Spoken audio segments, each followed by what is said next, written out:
The First Days of School, Unit C, Classroom Management, by Harry and Rosemary Wong, presented by Jenny Teddow. Chapter 11, How to Have a Well-Managed Classroom. Compare your classroom to a business. You're the manager, students are the employees. I have a picture of a restaurant here because I ate out yesterday.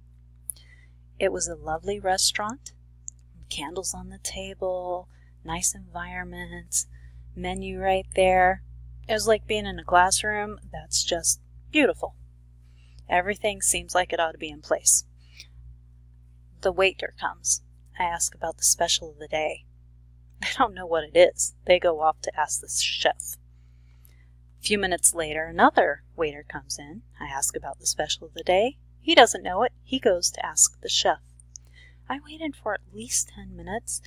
Eventually, somebody came back to me. Different waiter. And said, "Oh, well, this is the special of the day." And they actually, a few minutes after that, got to show me an example of the flatbread that they had. I wasn't impressed. Obviously, I did not leave a 20% tip. That is similar to our students not knowing what is going on. How can it be managed when they don't know what's going on? Chapter 12, How to Have Your Classroom Ready. I talked already a little bit about making it beautiful. Let's talk a little more. That's Albert Einstein's desk. He's a genius. That's great. All the students would know that. That's forgivable. That's kind of like my desk, except I'm not a genius. So here's my goal. Second, students face you and frequently use displays. You've got to see them. They've got to see you. Make it so. Know where students go and where stuff goes. You need to know where your personal and professional items go and who has access to them. In this picture, you've got that pretty little orchid. That would be personal. You don't want your kids coming up and touching it. Make sure that they know that. Conversely, you can see the markers there. If those were pencils, kids might need them at any point. Let them know that. They need to find places for their own stuff, just like you found places for yours. Do the students keep their book bags in a cubby?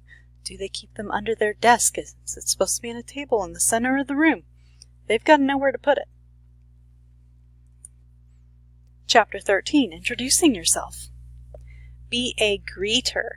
I misread this at first, and I thought it said be a greater, but upon further reflection, I thought, oh, that actually works really well. Be a greeter, because a good greeter, just like this little plaque says, is with warmth and sincerity. If students know that, then they're going to be inclined to learn. Be a greeter. Have a script.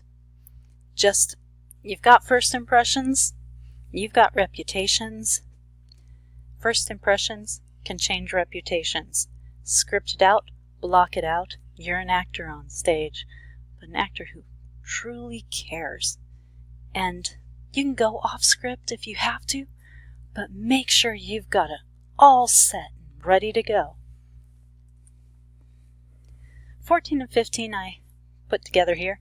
Seating, design and arrange the seating, assign the seating, no arguments. Main purpose of seating is to communicate. If you've got a choice, you can change it around depending on what you're doing that day. I teach in a computer lab. I don't have a whole lot of choice about my seating, but I do have choices about how I can handle it. My desks go around the perimeter of the room. Kids are going to have their backs to me. How do I get around that? I got clipboards. When I need them to face me, they've got a way that they can continue writing. I also have the ability to cast my PowerPoint, my presentation, onto all their screens so that they always have the presentation in front of them regardless of where they are. Beginning class. Have an immediate assignment every day. Have them find it in the exact same place every day. 16, 17. Taking roll. Now, most of us aren't going to have our kids standing at attention. If any of you do, please respond, make a note to me. Unless you're a JROTC teacher, in that case, kudos. That's not effective for us. Best time to take attendance is to do it silently while the students are engaged in their bell work. Don't interrupt your instruction time. Secondly, they need to know what is being counted as being on time. Is it in your seat? Is it in your seat, logged into the computer? In your seat, logged into the computer with your stuff out? Or is it just, you're in the door? They need to know so that they can't argue with you, so that you don't avoid class instruction time. Record book. You use the provided tools. Most systems are going to have their own system. My system has an online gradebook, which is great because teachers can look at others' teacher stuff and you can collaborate much more easily. But you can customize records to reflect what you believe is important. For me, I'm going to keep track with pencil and paper of conduct notes, extra credit, things that don't quite fit into the gradebook at any point in time. But you need to know it. Chapter 18, Effective Discipline Plan. Firm, consistent, expect them to follow the rules. If there's one thing I have heard from every teacher and every good parent, it is be firm, be consistent, expect them to follow the rules, and the Wongs are no different. It's got to be true, and it's got to work. Consequences, not punishments. Consequences can be good, consequences can be not so good, but importantly, they must not interrupt instruction. In my classes, I use this visual aid on the first day to help them understand this. You can have a choice to pay attention, but after that, you don't have a choice as to the consequence. You cannot lift one end of the stick, the choice, without lifting the consequences as well. It just doesn't work. That's a good visual aid. Feel free to use it.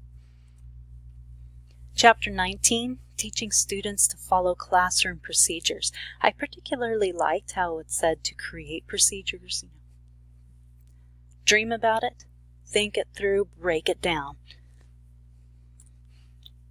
To teach a procedure, explain it clearly, rehearse. If you need to, explain, rehearse, rehearse, rehearse, rehearse, rehearse, and then reinforce it.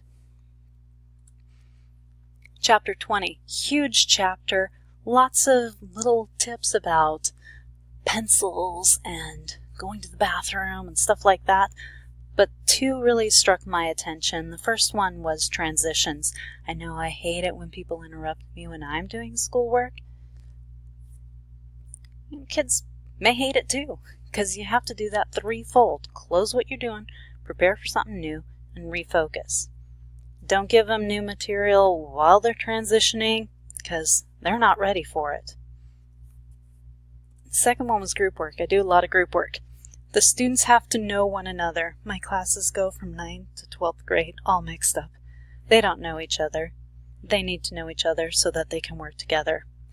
Explain the mechanics, the responsibilities, and how you're evaluating group work. I'm finding myself constantly tweaking these things, and eventually I'm going to be good at it. Ultimately, our goal is that the class runs itself. I found the stories in the text really inspiring about how the substitute didn't show up, but nobody knew it because the class was functioning, rolling right along and learning because of the procedures and the expectations and the culture that the teacher had created. So thank you and good luck.